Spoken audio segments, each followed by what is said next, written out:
difference between just a moment ago and now? I think there's a burp in there because again, his chest cavity is just a little bit tight right in here.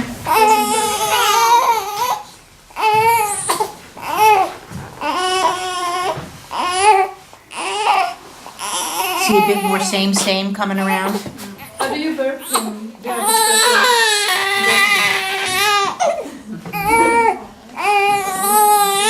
You're fine stroking him or whatever if you want to.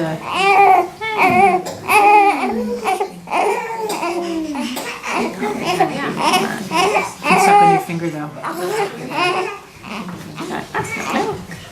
I'm just going down his vertebrae to see if I can get the gas to come out.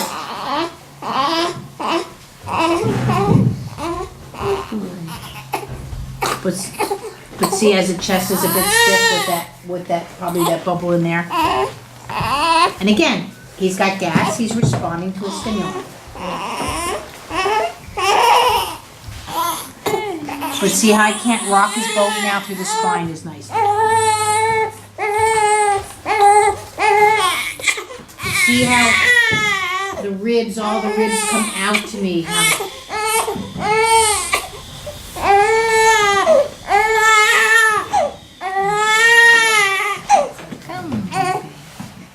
Now it's still not a tear-based cry, but still, I can't stand it.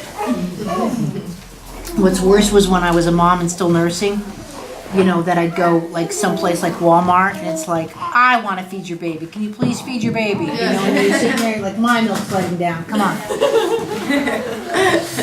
That's the fun part when for those of you who haven't had the experience of children, men or whatever, but you just have no idea what the human body can do as far as being female. Sometimes it is so bizarre.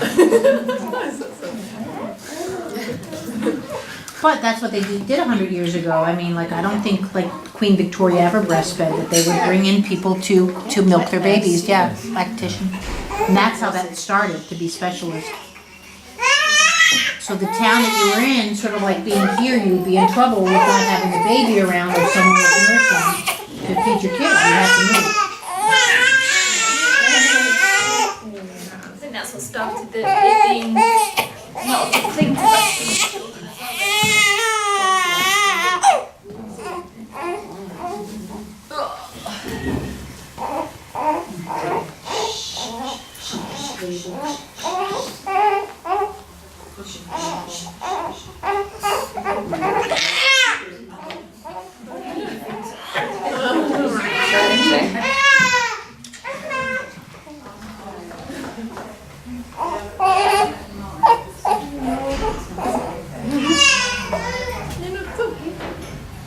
Now, if this wasn't a big class too, like I've said before, I wouldn't have a problem with he's being nursed and I would work at the same time. I don't know if that's a life experience that she's looking forward to, so we'll give her a break. Oh, I don't mind. It's up to you. I don't mind. If he's eating and Yeah. you want, but I'm fine. Yeah, I don't mind. And then put them out and I have to wait. But by all means, take a chair and stuff if you want.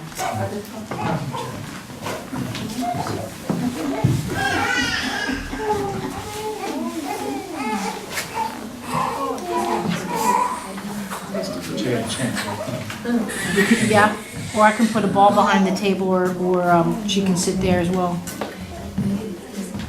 Michelle, could I have a question from our last session about strabismus? I don't understand quite well your opinion about recovering the good eye and leaving the bad eye to function. Right. Yes? Yeah.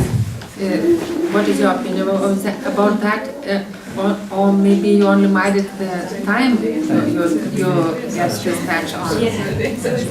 That's where the ophthalmologist comes into play in the States, that the ophthalmologist will say, I need an 8-hour patch, 15 minutes on each eye, 15 minutes only maybe on one eye. But I've also learned, sort of like my son does IVIG therapy, if you have an immunologist that doesn't practice that or believe in it, then that's not going to be a result you get out of the doctor. Yeah. So especially in, let's say, India, patching is not big there at all. So in the United States, as a therapist or whatever you want to call me, movement specialist. Sorry. I cannot suggest in any way patching, because that would be considered a medical prescription, even though it's a piece of paper over and over. But I do believe in patching, and I think it's necessary. But in many cases, I've also found most people only patch the good eye to get the weaker eye to work. I think because it's a system that's already starting to, I would actually patch both eyes, you know, to bring back more of that neutral rotation into the spine, let's say. But it really depends on the child. So I'm just going underneath it. It's great because you can be working on the whole digestive system and all of that. I mean, it's just a really cool time. It's a nice little bond. Then the mother doesn't feel as stressed that they're losing out on the appointment time or that kind of thing. Yeah, because no offense, I mean, at my appointments, let's say for a client or an hour, I can't, you know, make it into a 2-hour appointment and have everyone, you know, waiting behind. But again, see more so too how I'm allowing his hips to come down into my system. Remember what I said too, and again, just because I'm using examples, it's not like NICU babies, if they've been in the NICU even just for a couple of days, especially depending on when they were born, prematurity-wise, just that weight of compression and gravity and medical devices on their bodies can create a deviation in bone densities. That's why standards sometimes work for some children, they don't work for others. If those hips are going to come out, they're going to come out, especially if the bone density or that webbing that I showed you is just too dense in that area because it's not moving in and out of the hip joint, let's say. However, that's my hypothesis. You're not going to see that, I don't think, anywhere written.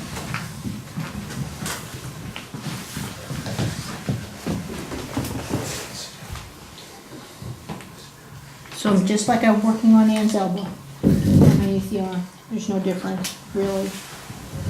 You know, just because it's not here, I'm just up. You know, just think of each finger. Each finger has rotation and lift.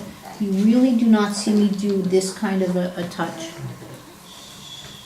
So I'm here, I can go from hip all the way up to the chest cavity and down. I can go down and just work that diaphragm around her belly. I can work just that little hip rotation, SI joint, because of the way the two fingers are here.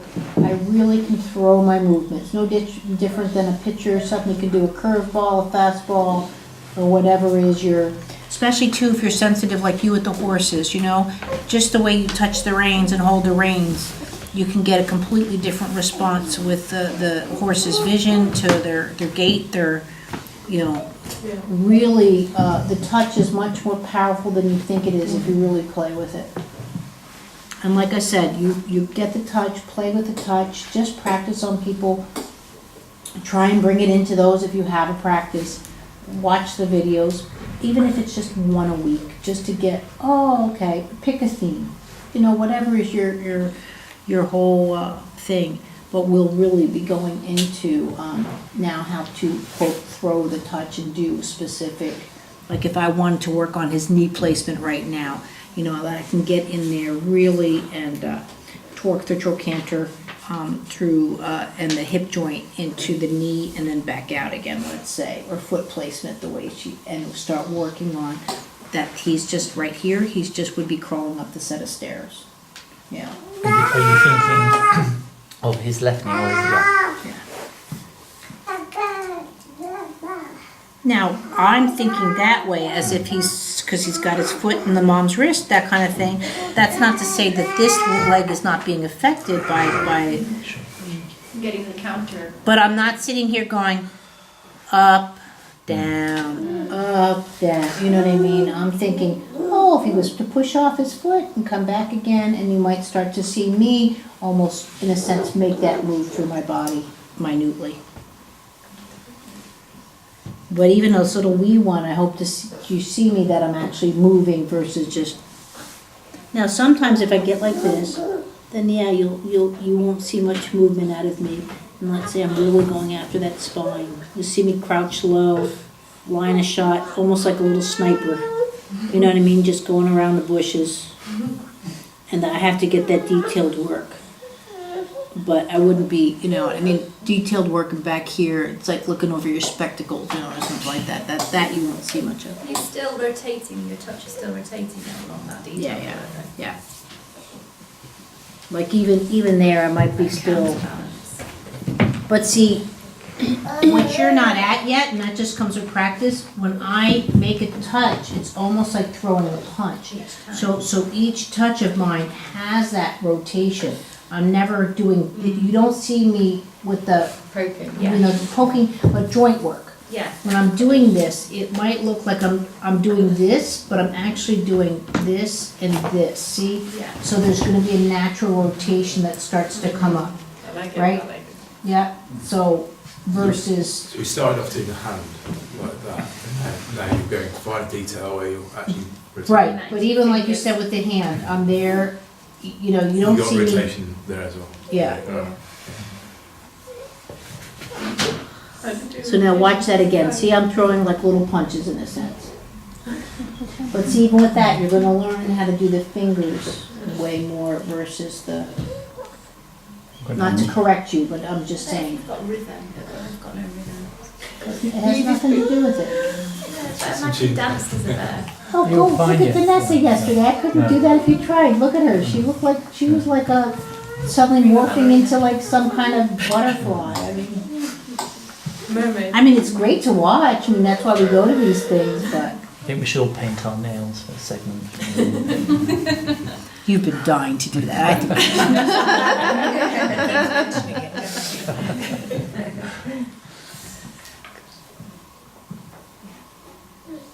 That looks really nice.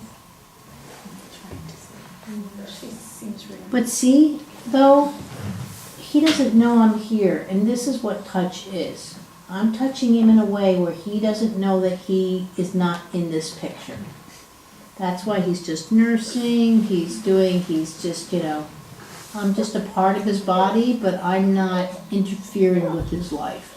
And really, not that we can all play with a couple of week-old babies and so forth, but if anybody's like knocked up, please just go say, I'll see you at the hospital.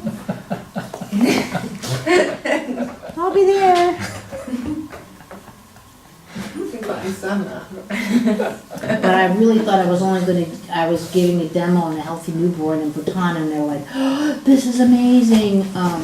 And he was still all wedged up. In Bhutan, standard practice is no mobility as a healthy baby. That's so he had wedges all down his side, so there's no rolling. He was swaddled, wedged, and had a head prop on a healthy child. So when they said, please come to the NICU, and I'm like, okay.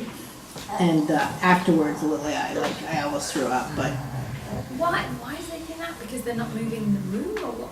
they, for whatever reason, and that's what's happening with the car seats and so forth, is that, I'm not saying don't use a car seat, but the ideal is if they're safe there, Oh gosh.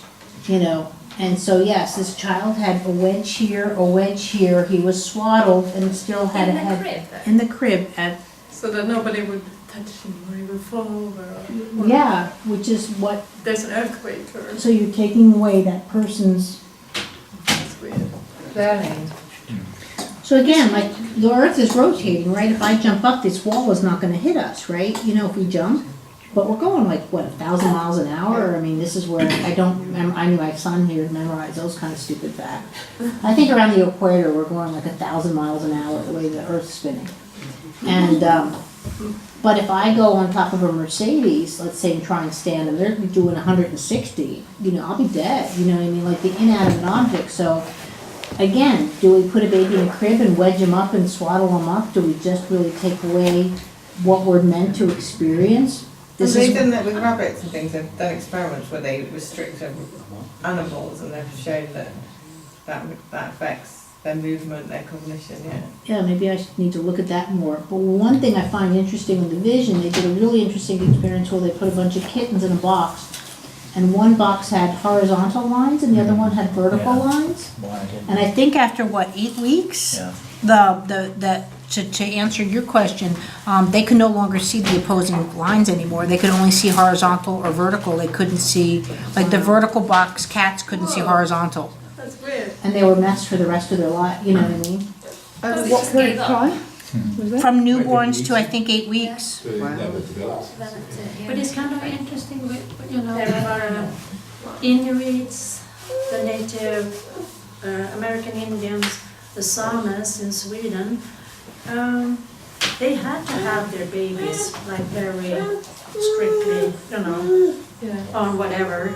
I don't know the words you were using. And so they would walk, they would work, and the babies were fixed there.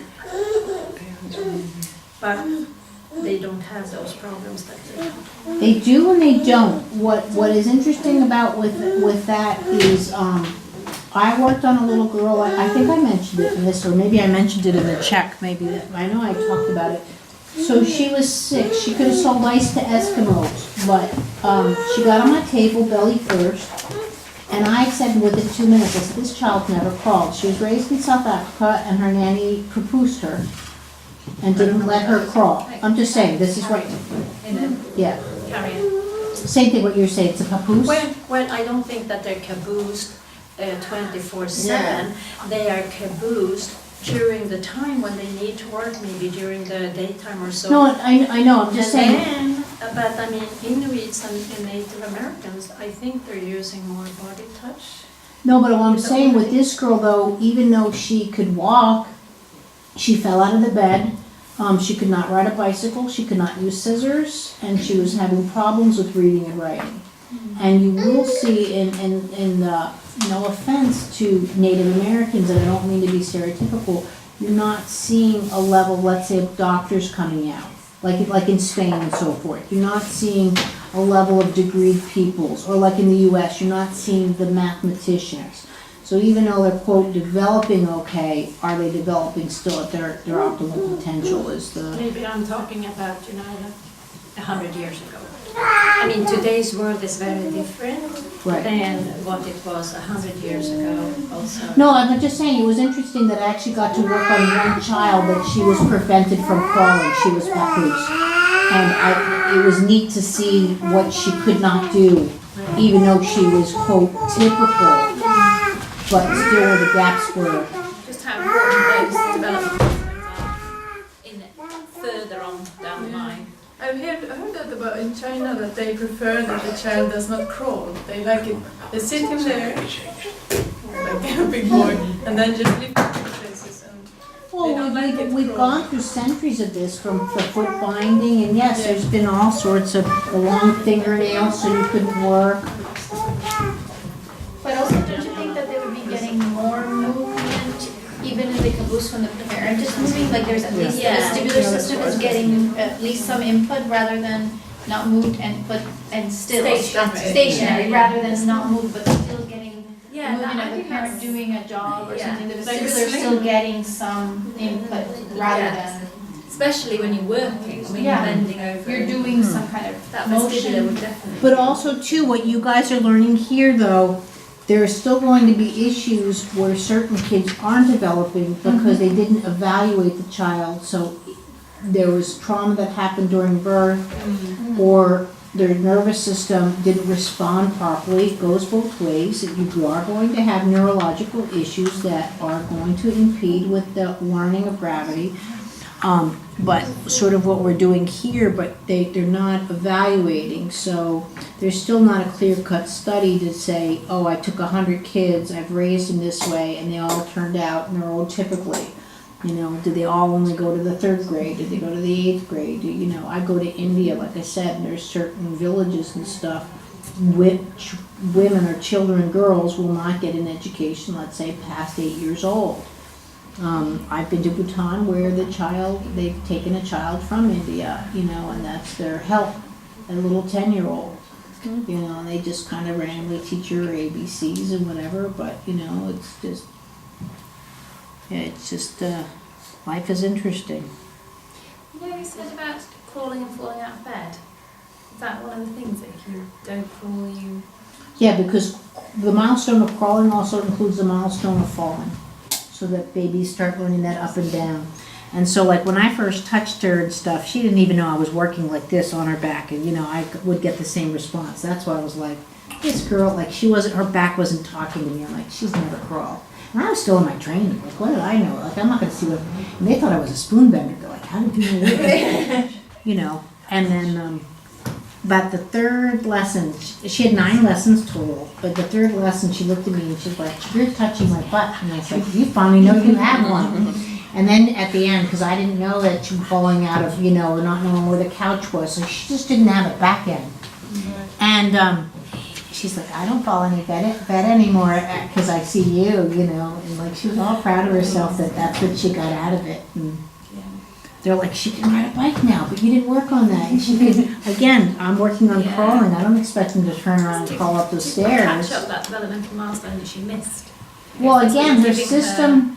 Do you guys do Harry Potter? Am I the only one? You know how like when he did the Patronus and then didn't know the Patronus and then he knew he could do a Patronus because he'd done it before? It's that kind of thing. I don't expect y'all to go home and go crawl around the house and say, oh, I want to see what I got out of the week with Michelle. But I know if I do a hip like this, right, if his hip can go, see, look at that, then I'm not concerned that this little guy is going to be able to crawl later. Now, that being said, she could be a bad mother and just leave him like crying for 2 days and hardly feed him. Life happens, or he could fall and have hurt himself. She could fall down, God forbid, so we still have to be open to life. And maybe she doesn't think that, because she slipped and fell, which does happen quite a bit. I mean, you're with a child, you got a diaper bag, you missed that last rung of the stairs. Life, and that's when the mom gets pretty hurt because she's doing whatever she can to protect the child. And they don't bounce well, much less with holding something in the arms plus a diaper bag. So, you just got to be open to, again, what the body is telling you, but at least with this kind of assessment. I had a nice crawl through the pelvis. So 3 weeks from now, if you're not seeing this, now you can start to go like, I wonder what happened. And then you can nicely say, Mom, have you done anything different? Tried new diapers? Like the cloth diapers, no offense, you've got the cloth diapers, and then you've got that big plastic thing that goes around it. It's like double binding, but I mean, it's great that you're saving the environment, but that really like locks up a paper, but it's bulky and it's restrictive. Because that's what they do to save the hips, is they double diaper them. They have concerns. To save the hips? If the hips are worried about subluxation or hip dysplasia, they'll tell the parents to double diaper. Double what? Diaper. 2 diapers, so nappy. Nappy. With 2 diapers. Sorry, we And never what told that. happens when you put 2 diapers? What's It blocks, it restricts them. Oh, right, okay. So they don't get Shall do you suggest, what do you think about this subluxation and immobilization? It all Is that practice good or something you think different? Listen, the one thing you want to save is as much as you can, and Claudia can tell you, is the hips. You do not want a child going through that surgery, especially let's say the age of 2, because then you're going to have to do it like the heart surgeries. You're going to have to do it at 8. You're going to have to, as the child grows, you've got to go in there and let the hip grow with the surgery grow around the child. But at the same time, if you have a hip dysplasia that's so bad, I can tell you right now, I can show you x-rays, I've got them on my phone, that then the child won't walk because of subluxation or the femur head. If you look at Fred, sorry, he's off to the side, ultimate development is what, 125-degree angle with the femur heads? So that starts growing off. Another way that the hips start growing off is that the spasticity is so tight, it'll actually pull because the bone's soft, and it'll make the femurs grow straight. And that's where you'll see a lot, like with your daughters and stuff, that they'll go straighter. You do not get that torque in the femur, much less that head development, because my architecture, I look at that as like a Gothic arch, it's just the way it's structured. But the leg is not meant to have a leg going straight up into the hips. So, sorry, Oscar. So you get, Straight. she has a straighter hip. You'll see the narrowing with CP that they're, so when the hips are like this is why the biotin's Gretty. Don't go off of that, it's not a great, I get what they're trying to do, but when I'm walking, that's actually what my hips do. And then my pelvis is really going into, does this. Then my coccyx is doing a complete circle the whole time. This mechanism is quite intense. So, you know, so the child needs to be assessed. So for me to say, don't deal with subluxations, again, if you are, or spica cast, all of those kind of things, there needs to be, you need therapy during that time, not after. Where most people, let's say you break your arm, the arm heals, then you get the therapy, right? If you need to switch sides, we can all. But you can have therapy during the process of healing. You really, especially for the kids. So if I understood it well, when we have this, we have a lot of these things like not real subluxation, but really only suspicion of it, and they put the child into restricting motion, to wide hips and so on. I would think it's not right. Yes? It's not right, but When you have again, real, but if that- we can prevent a surgery, again, like if Claudia was here, and make it to 10 years old versus 6, yes, we might have to do things, but just because I put a child in a standard doesn't mean I'm gonna save the hips. And I think that's pretty much apparent. They feel that it needs to be weight bearing. I know kids like Sazzanini's 24, he's not weight bearing, his hips are still in. Just because you have that cocktail of lack of, I'm gonna say goodbye to Oscar so we can go work on each other's hands. But thank you very much. Yeah, If thanks, it's not Alice. standing, you've got a higher chance of osteoporosis. Not weight bearing. What osteoporosis is the pull of the muscles on the bone.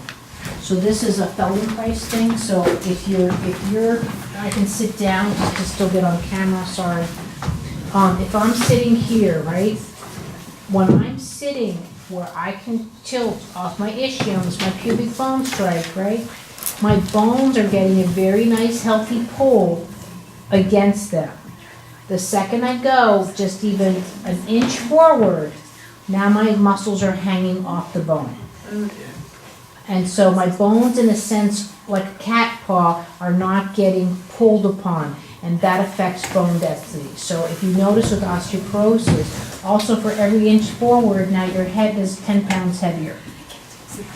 Right? So as I go forward and I go here, but also as you notice lack of rotation, lack of movement here and here. So that's why, even though I have a rounding of the back and all that kind of stuff, I don't have any kind of bone loss.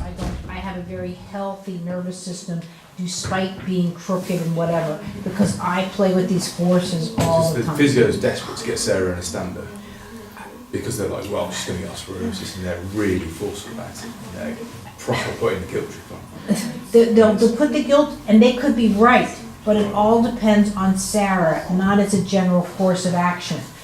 That's where I'm not more medically based, but maybe Alona can talk about it, even though that's not her field.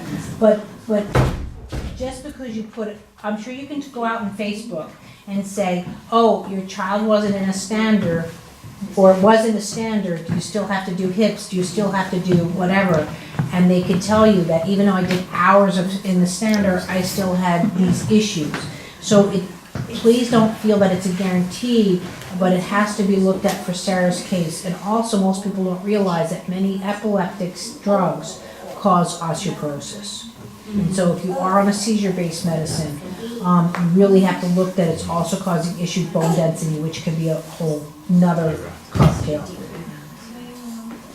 But So we want to encourage them to stand, but in the right way. We also want crawling. right, but I think people go, but I did five years of standards and now I'm looking at hip surgery, because I don't think anybody said to them, like, they're still just guesstimated, you know, whether it put you in a gravity per se like that doesn't cause, but I still believe that if you're here, guess what? I'm interacting, even just here and doing movement lesson with that gravitational force way more than if I'm just like this. Yeah. Right? See, just because I'm Not weight got any bearing, variation. but I'm not going into, Variation. so I still think that if you continue with work like this, even more so with the hips, that the hips are getting that that intake, even in the lying position, that they wouldn't get even just, this isn't standing to me. Is this why you don't like bouncers, because they're basically just like that, in it? Right, Because they're not getting any stimulus. right, but how is that weight How bearing? is that useful? Yeah. So, and, More muscles though. More muscles. more muscles, but also you still have gravity pulling off the bones, right? So you all can do that, right? If you sit up, quote, straight or whatever it is, and just sway a little bit back and forth, you can feel how the muscles pull off your bones. Yeah. Right? You feel that? But if you're here like this, right, and now try and sway, do you feel the muscles suddenly hang off your bones? Yeah. Right? And this is stuff we've taught in Feldenkrais, where Ruthie developed it more with Bones for Life, where she puts weights on the head with the for those who are familiar, but she deals with that interaction. Right? And she pushes, but, so. That was a great lesson. I'm so grateful Alice let us record it actually. So Yeah, it was cool, huh? Can you guys even see with nursing what I was doing and working I on? had a little bit of a go with Great. Dad trying to Yeah. copy what you were doing. But No, but that's, I was doing it like, yeah. like I said, this is the stuff, why just sit there? You can be like, oh, I'll look around, But again, as long as you're using rotation, Practicing my light touch, because every time I could feel him move just that bit too much, I was like, oh, just reduce. well, not only that, but he'll bite you. That's your, what you for? So if it is okay with you, I asked before, it is 20 of 12. It would actually be great if we could all work on each other's hands and maybe break for lunch at 12:30, which someone had asked for. Is that okay with you guys? But seriously, if there's one person that says, listen, I've got to go take care of my child or I had lunch plans, by all means, I know I've pretty much been set that, lunch is 12 to 1:30. But this actually will give us the time to nicely work on each other, break up in our group. So is that good? Yeah. So we're good? Okay, good. So find your partners. We're gonna do hand, and again, you can do a wrist, you can do an elbow, a little bit of both. Right. Okay.